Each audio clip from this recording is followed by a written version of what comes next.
Unajua kisaikolojia imeonekana kwamba wanawake wanamkubali mwanaume kwa kutumaini kwamba atabadilika baadaye. Alafu mwanaume anamkubali mwanamke kwa kumwamini ataendelea kuwa hivyo alivyomkuta. Kumbe. Yes. Sasa mimi itakuaje? Wala ishafutuka tena. Kuelewa? Yaani watu wengi kwenye mahusiano kwamba mwanaume anaingia kwenye mahusiano akiamini mwanamke vile alivyomkuta ndo atabakia vile. Kwa ndio maana wanaangalia nani ana tabia nzuri. Kwa naamini ataendelea kwa vile vile.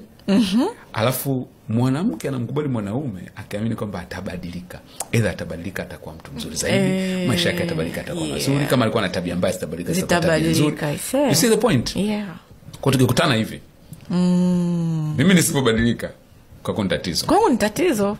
Wewe ukianza kubadilika unaanza kufanya vitu ambavyo mimi sikuwa nimeviona mwanzoni. Naanza kusema huyu naye mbona sasa ameanza kwa kumbe ni mabadiliko kwenye tabia. Mabadiliko kwenye tabia, mabadiliko kwenye mtazamo, mabadiliko kwenye vision. Sio physical. Sio physical. Ingawa kwenye physical kuna component kama hii ninayozungumzia hapa sio ile ya physical. Hii ninazungumzia hapa sio physical per se. Ila ninazungumzia aina ya maisha, aina ya tabia. Ndio maana ukuta mtu mbadilika sana siku hizi. Ndio complain kubwa ya wanaume ni kwamba mbadilika sana siku hizi. Au kwa hivi, au kwa sababu umeanza kupata hela. Au kwa sababu umefanya kazi, au kwa sababu umeanza kuwa maarufu.